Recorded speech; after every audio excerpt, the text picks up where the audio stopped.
જય શ્રીમન નારાયણ. રામાનુજદાસ શ્રીમાન ગટ્ટુ વેણુગોપાલ સ્વામી દ્વારા વર્ણન કરેલ શ્રીમદ ભગવદ્ ગીતાનું ગુજરાતી ભાષાંતર હું આપને કહી રહી છું. અધ્યાય 13 ક્ષેત્ર ક્ષેત્રજ્ઞ વિભાગ યોગ. શ્લોક 19. પ્રકૃતિમ પુરુષમ ચૈવ વિદ્ધિ અનાદિ વુભાવપી વિકારાંશ્ચ ગુણાંશ્ચૈવ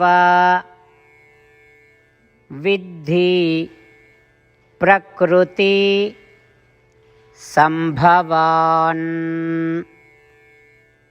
ઓમ. ગીતાચાર્ય શ્રી કૃષ્ણ પરમાત્મા અર્જુન સાથે આપણને બધાને ક્ષેત્ર ક્ષેત્રજ્ઞ વિભાગે યોગ શીખવી રહ્યા છે. પરમાત્મા કહે છે, અર્જુન, પ્રકૃતિનો કોઈ આરંભ નથી, તેની ઉત્પત્તિ અજ્ઞાત છે. આ સૃષ્ટિમાં રહેલા સર્વ શરીરો પ્રકૃતિના જ ભિન્ન ભિન્ન સ્વરૂપો છે. આ શરીરોમાં સ્થિત આત્માનો પણ કોઈ આરંભ નથી. કર્મનું બંધન બનતા ઈચ્છા, દ્વેષ, ઈર્ષા વગેરે જેવા સ્વરૂપો પ્રકૃતિ અર્થાત શરીરોમાંથી ઉત્પન્ન થાય છે. કર્મ બંધન દૂર કરવા માટે આવશ્યક શ્લોક 7 થી 12 જણાવેલ સર્વે ગુણો પણ પ્રકૃતિમાંથી ઉત્પન્ન થાય છે. આમ કર્મ બંધનના કારણો અને તેને દૂર કરવાના સાધન બંને શરીરમાંથી જ ઉત્પન્ન થાય છે. આ સ્પષ્ટ કરે છે કે આપણે કોઈના દ્વારા બનાવવામાં આવ્યા નથી. આપણે શાશ્વત છીએ અને આપણા શરીર સાથેનો આપણો સંબંધ પણ શાશ્વત છે. શ્રી કૃષ્ણ પરમાત્માના ઉપદેશોનું મનન કરતા ચાલો આપણે શ્રી કૃષ્ણ પરમાત્માએ શ્લોક 7 થી 12 જણાવેલ ગુણોને વિકસિત કરવાનો પ્રયત્ન કરતા રહીએ. શ્રી કૃષ્ણ પરમાત્માનું શરણ લઈ આપણા જીવનને અર્થપૂર્ણ બનાવવાનો પ્રયાસ કરતા ચાલો આપણે બધા શ્રી કૃષ્ણ પરમાત્માના શબ્દોનું આ શ્લોક સ્વરૂપે પુનરાવર્તન કરીએ. પ્રકૃતિમ પુરુષમ ચૈવ વિદ્ધિ અનાદિ વુભાવપી વિકારાંશ્ચ ગુણાંશ્ચૈવ વિદ્ધિ પ્રકૃતિ સંભવાન. શ્રી કૃષ્ણ પરમાત્માએ આખી ભગવદ્ ગીતાનો સાર અધ્યાય 18ના શ્લોક 65 થી 70માં 8 ઉપદેશ દ્વારા કહ્યો છે. શ્રી કૃષ્ણ કહે છે, જે મારા આ 8 ઉપદેશ અનુસરે છે તે મને પ્રિય છે. એ સર્વે ભક્તોનું હું બધી જ રીતે રક્ષણ કરીશ. શ્રી કૃષ્ણ પરમાત્મા પાસેથી આખી ભગવદ્ ગીતા સાંભળ્યા પછી અર્જુન કહે છે, કરીશ્યે વચનમ તવ, એટલે કૃષ્ણ, હું તમારી આજ્ઞાનું પાલન કરીશ, તમે કહો છો એમ કરીશ. અને આથી જ શ્રી કૃષ્ણએ દરેક પ્રકારના યશ અને વિજય અર્જુનને આપ્યા છે. તો ચાલો આપણે પણ પરમાત્માને 8 વાતો પાળવાનું વચન આપીએ. પરમાત્માને આપેલા વચનથી મોટી કોઈ પૂજા, તપ કે યજ્ઞ નથી. 8 પ્રતિજ્ઞાઓ જે આપણે લેવી જોઈએ તે હું હવે કહું છું. આપ સૌ પણ એનો મન અને હૃદયથી વિચાર કરો.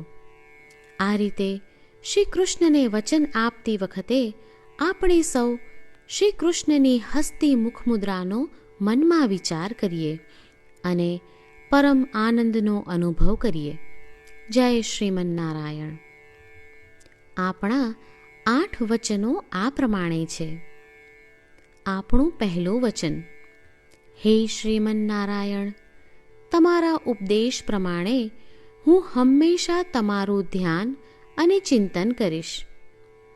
આપણું બીજું વચન, હે શ્રીમન નારાયણ, તમે કહ્યું છે તેમ હું સદાય તમારી ભક્ત રહીશ.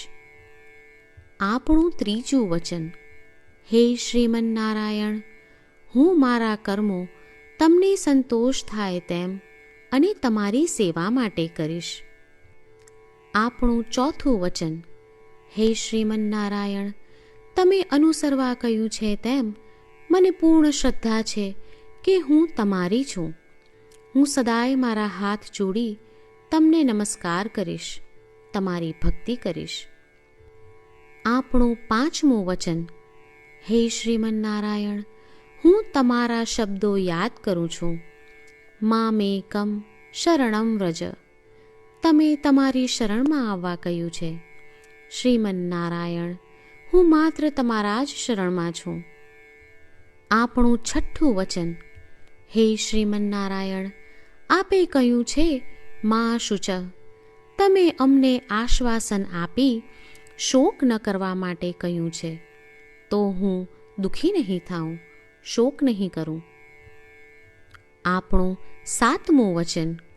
હે શ્રીમન્નારાયણ, અમારા કલ્યાણ અર્થે આપે શ્રીમદ્ ભગવદ્ ગીતા રૂપી આશીર્વાદ આપી અમારા સૌ પર કૃપા કરી છે, તો હું દરરોજ ઓછામાં ઓછો એક શ્લોક વાંચીશ અથવા સાંભળીશ એવો સંકલ્પ લઉં છું. આપણું આઠમું વચન. હે શ્રીમન્નારાયણ, હું ગીતાના દૈવી શબ્દો એ ભક્તો સુધી પહોંચાડવાનો પ્રયત્ન કરીશ જેઓ ગીતાથી અજાણ છે. હે શ્રીમન્નારાયણ, તમે કહ્યું છે તેમ કરીશ, તમે કહ્યું છે એમ વર્તીશ અને તમારા માટે જ કર્મ કરીશ. શ્રીમન્નારાયણને આપેલું વચન કે દરરોજ તમે કહ્યું છે એમ કરીશું, એ જ એક મહાન પૂજા છે. તો ચાલો આપણે સૌ દ્રઢ શ્રદ્ધા સાથે પ્રભુ પાસે એક સંકલ્પ લઈએ. શ્રીમન્નારાયણ, કરીશ્યે વચનમ તવ. શ્રીમન્નારાયણ, હું તમારી આજ્ઞાનું પાલન કરીશ. સર્વમ શ્રી કૃષ્ણાર્પણમસ્તુ. જય શ્રીમન્નારાયણ. પ્રકૃતિમ પુરુષમ ચૈવ વિદ્ધિ અનાદિ વુભાવપી વિકારાંશ્ચ ગુણાંશ્ચૈવ વિદ્ધિ પ્રકૃતિ સંભવાન. ઓમ. પ્રકૃતિમ પુરુષમ ચૈવ વિદ્ધિ અનાદિ વુભાવપી વિકારાંશ્ચ ગુણાંશ્ચૈવ વિદ્ધિ પ્રકૃતિ સંભવાન.